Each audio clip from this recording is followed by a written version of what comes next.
Welcome to this very special edition of the KJ Masterclass Live, the show which ensures that you profit from your time spent here with experts, either through their industry insights, information, or simply learning from them. And today we have Scott Forrester. He is a Feldenkrais practitioner who also has a background in physical therapy as a physical therapist assistant and personal trainer. He is also a podcast host of the Aware Athlete Show. Welcome to the show, Scott. Oh, thank you very much. I appreciate being here. You are welcome to the show, Scott. You are welcome to India in this online form.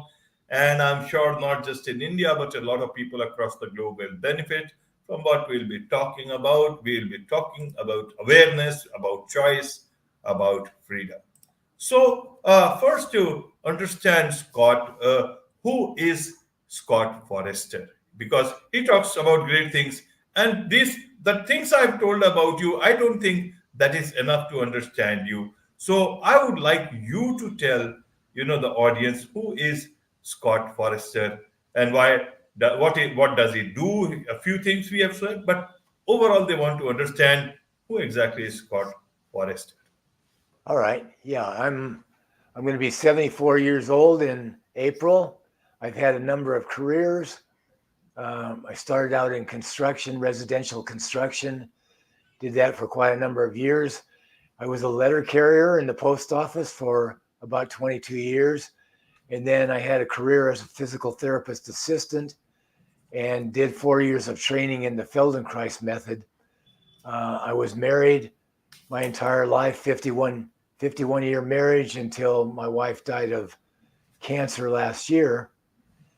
And the Feldenkrais Method has been very beneficial for myself, and it was very beneficial for myself and my wife. It is the Feldenkrais Method. Dr. Feldenkrais was a pioneer in neuroplasticity, and it's a method of somatic education. Somatic meaning the living body, and education meaning learning, so that he used movement to teach what he was teaching, which is how to organize your life. So on the surface of it, the method is about improving movement. It helped me overcome injury, helped me continue to run, something I enjoy doing. I'm still pretty active. It will help someone sing better, speak better if you're a performer, and so on and so on. But the real meaning is there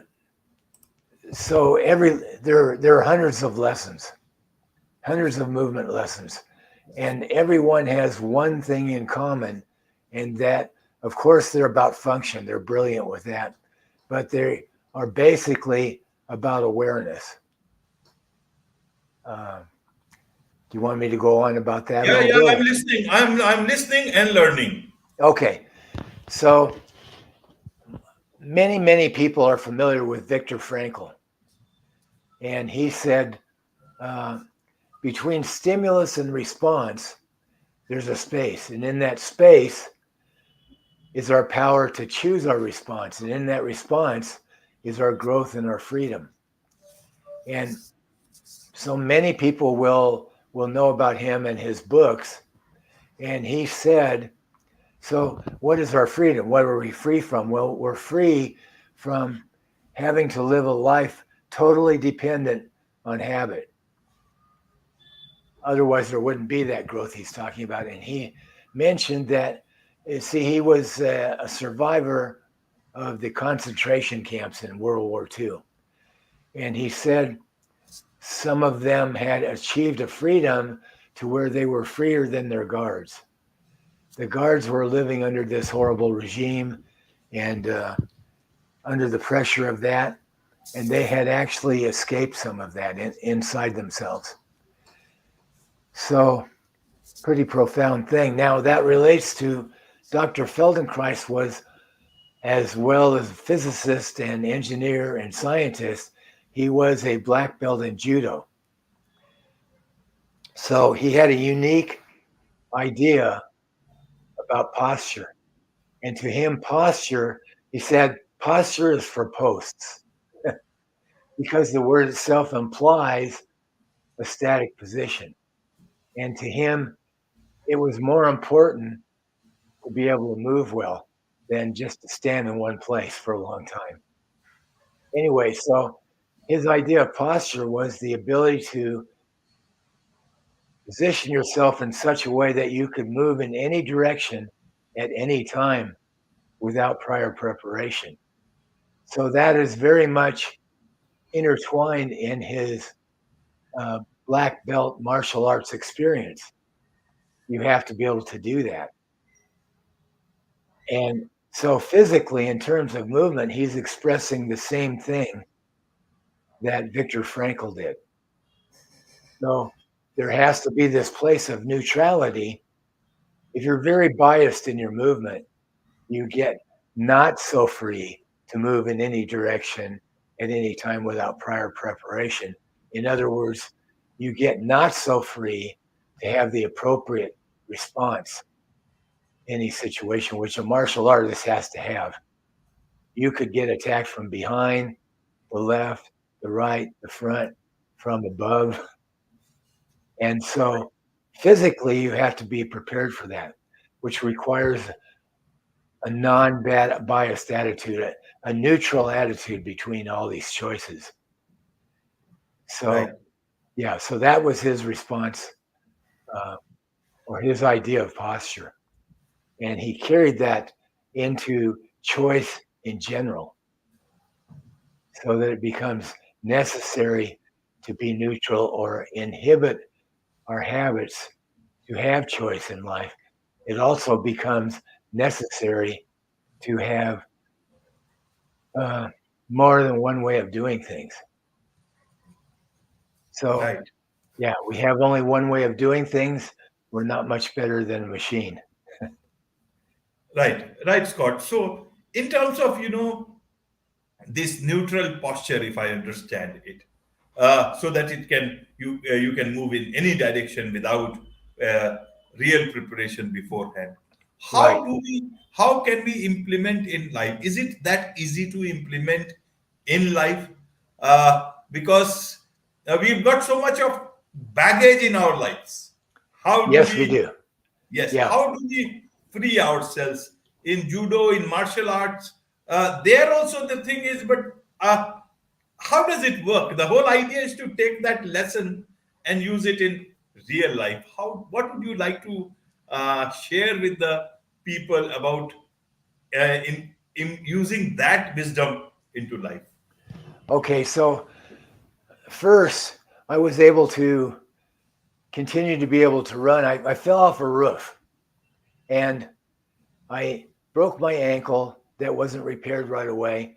And by the time that was repaired, I had developed a problem with my knee. The knee wasn't particularly injured, but it had had to work with a broken ankle for a while. And in order to do that, so that's a long story. I'm going to make it short. But in order to do that, I had to get rid of an attitude that I had that was biased. In other words, I had an attitude. I was young at the time, well, younger than I am now. And I had been used to being fairly strong and large.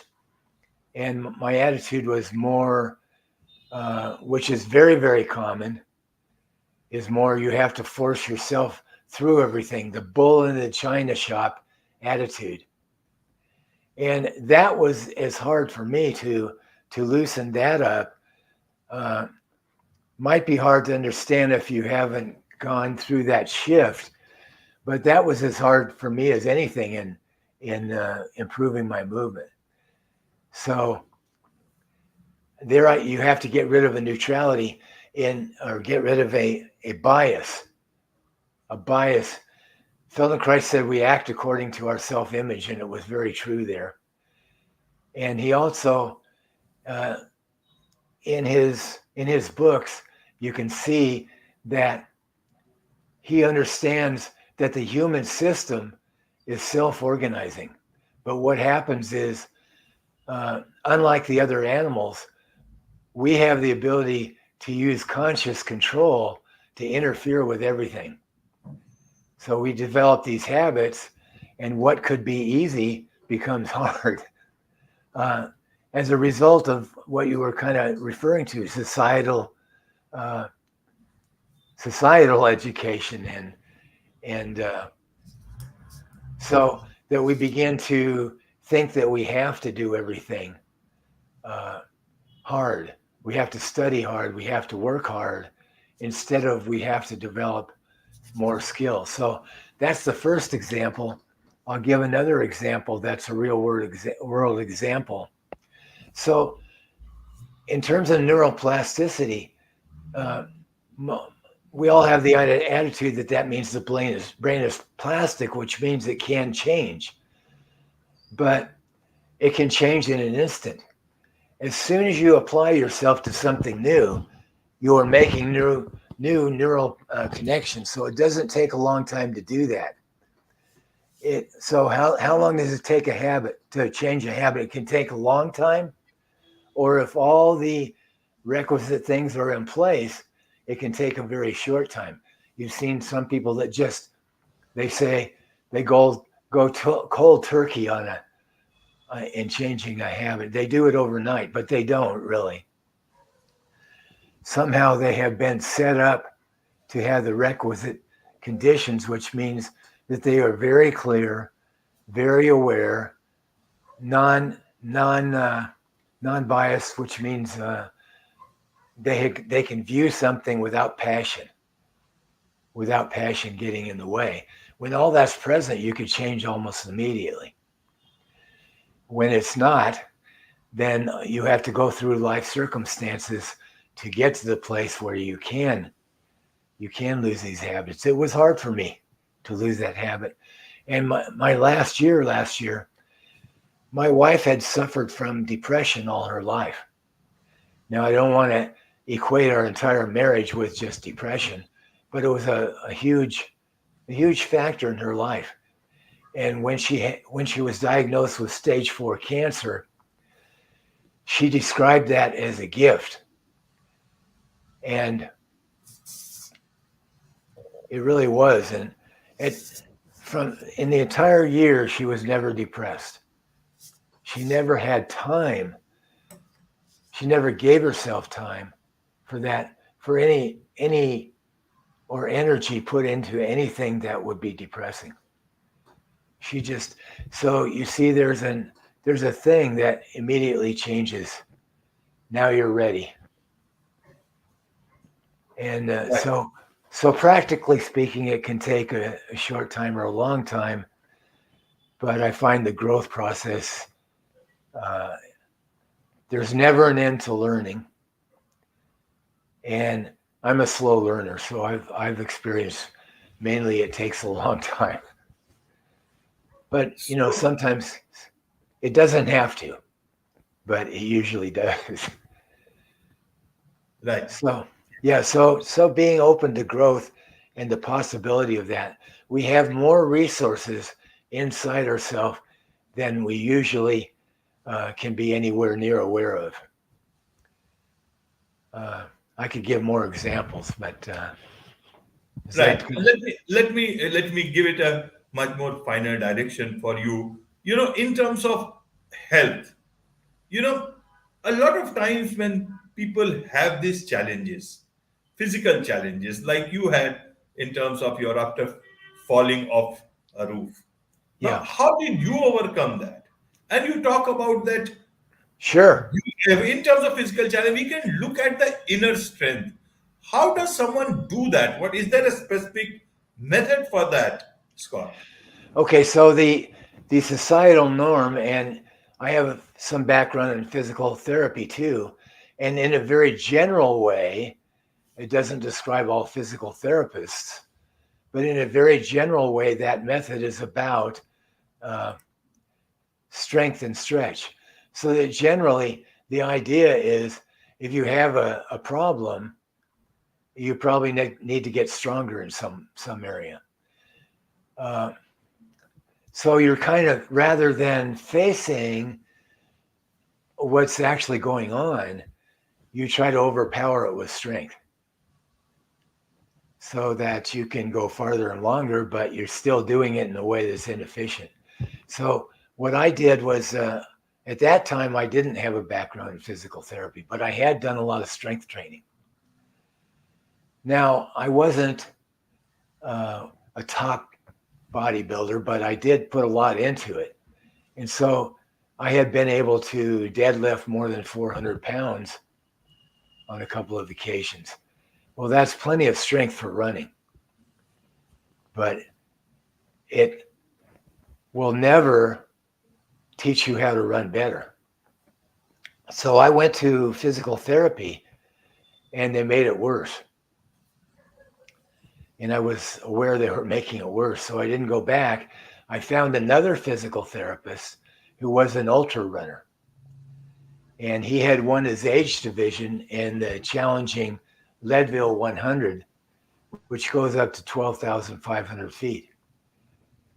You go over Hope Pass, and then there's an aid station. Then you have to do it again. And then you have 50 miles to get back home. A very high altitude. Anyway, so he understood what it took to do what I needed to do. And what I found out is just a little bit of change makes a big difference. So if your problem is that you are using a movement pattern that's causing you harm, you can never get better by just trying to make yourself stronger. Now, there are some exercises that people do that emphasize something so much that in the long run you may actually improve, or you might not, because the approach is so indirect. And I think that's one of the main reasons why some people get better in physical therapy and others don't, because some people are paying a particular attention to what they're doing and others aren't. So how did I get better? Well, I paid a lot of attention to what he was doing, but he was familiar with the Feldenkrais Method. He wasn't a practitioner, and he got me very, even more interested in it. I had read about it, but I couldn't make it work for myself. It is a method that can help you get out of your head, because you can't solve your problems in your head. You can't say, I have a movement pattern that's not quite working for me, and then that solves it. You have to actually put that into the real world by getting it into your body. So it requires some guidance usually, or at least some real direction towards awareness. It's much faster if you have some guidance. And then it requires some extensive experimentation in many different ways. So what the problem was, okay, I'll tell you mechanically what the problem was. The knee joint is the largest joint in your body, but it's totally dependent on how you move your ankle and foot and your hip and your spine, pelvis. The knee can't really do anything by itself. So since it's the largest joint in the body, the appropriate way to move your joints is so the force goes through the entire joint instead of being focused on just the medial aspect or one spot. Any system that does that is much weaker than it could be if it followed the design it was intended to have. So you need to use all of that surface area in your knee at once, and you need to coordinate your entire body to do that.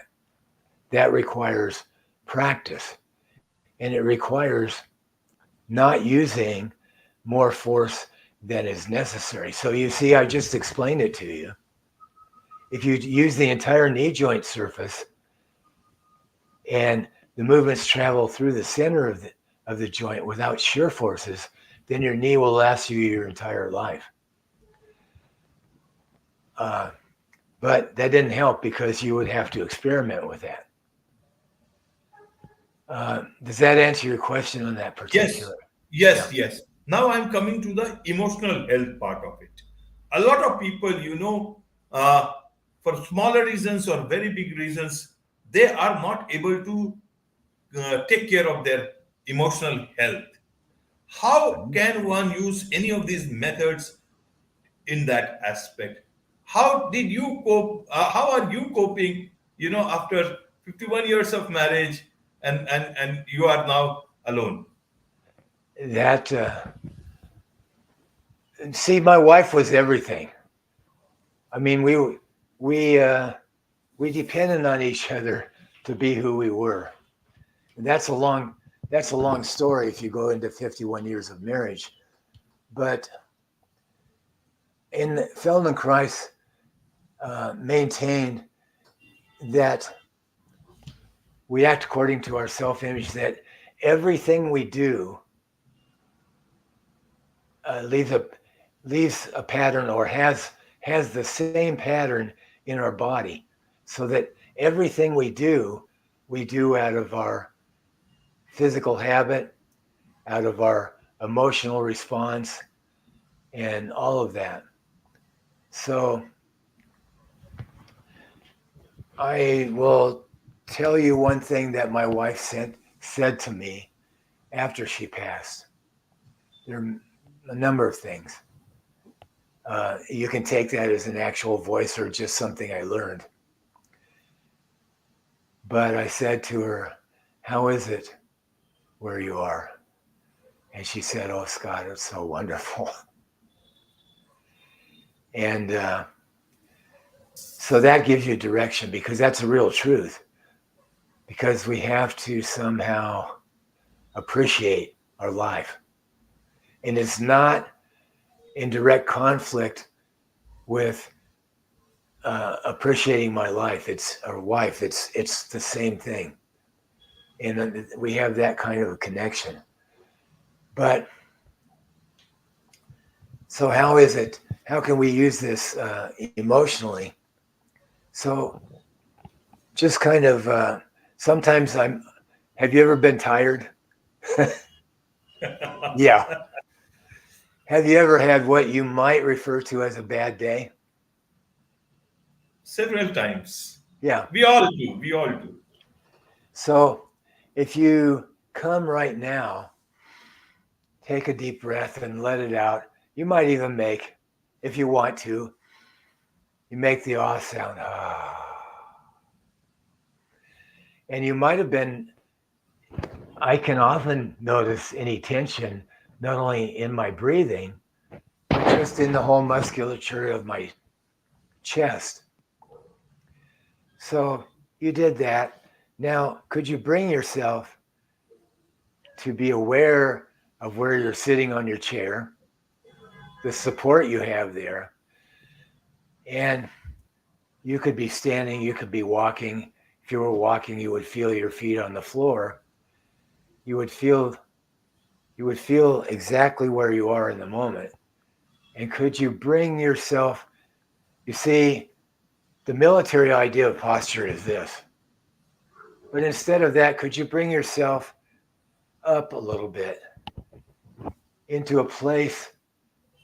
See if you can find the place where you almost have to smile, because it's a good place of support. You can do so many things with this, but none of it works unless you have intention for it to work. But it's a powerful, powerful tool because it's real. The way we carry ourselves, if you want to bring yourself into that place, you can. Or you could give up and bring yourself into this place. But, and I found, the Feldenkrais method uses the floor a lot as a kinesthetic mirror. You lie on the floor. And as you give your weight to the floor and as you do some movements, and you get back up, you find yourself in a whole different place because you've been able to let go of our habitual tensions and the extra tone that we have, and you find yourself, you can stand in a whole different place.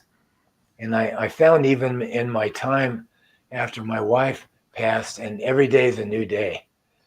You know, you never quite have that all managed. But I found that there were places where I didn't quite want to be in that place yet. But I was, by doing this method, I was aware of it. I was aware it was there, and it was beneficial for me to go there physically and see what was possible, what would actually make me closer to honoring my wife's story. She lived every day. She died with grace. The death of the body is not nice to look at, but her taking her last breath and the way she approached that was something else.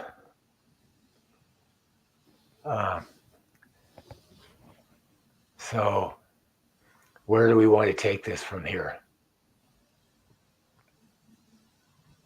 So much to learn, so much to understand about life, about relationship. Yes. So this has been a very powerful tool for both of us. It helped her get off get up and down out of chairs and off the floor until she couldn't move at all. So that's a very good thing. There is much to learn from you, Scott, about Oh, thank you. so many things, and I have much to learn myself. all great, all great people say that. Those who don't know anything, many of them they say that they know everything. That's the Yeah, problem. it's hard to face your weaknesses, but I am glad they are there. As I said, there is so much to learn, and this is just one podcast episode. You That's true. yourself are a podcast host, Scott, the Aware Athlete Show. Tell us a bit about that so that the audience can also benefit from your, podcast. Oh, okay. You want the Aware Athlete Show? Yes. Yeah, yeah. I have. So what I do is I teach classes in the Feldenkrais Method, and it's taught two different ways. It's taught in group classes, and then through hands-on, one-on-one method, which is very beneficial if you have something you need to individually work on, and you can do some of that one-on-one work, and then you could actually continue your study with the group lessons. So I have a website, awareathlete.com, in which you can see where I teach my classes and one-on-one work, and I do one-on-one work on online also. And I have a podcast called the Aware Athlete Show, where I interview people who have some great content to bring to the world. So I enjoy doing that. The Aware Athlete Show, you can find it on YouTube, and it is on all the major podcast directories. So I appreciate that. Thank you. Yeah. You're welcome. You're welcome, Scott. So, for people who'd like to know more from you about life, about the method, Feldenkrais method, about your podcast, what is the best way for them to connect with you, Scott? The best way probably would be through my website, awareathlete.com, because there you can get in touch with me through email, or you can even give me a phone call. Wonderful. Wonderful. Yeah. With this, it's a wrap on this very special edition of the KJ Masterclass Live. Thank you Okay. so much indeed. Oh, thank you so much. I appreciate it. Yeah. Yeah.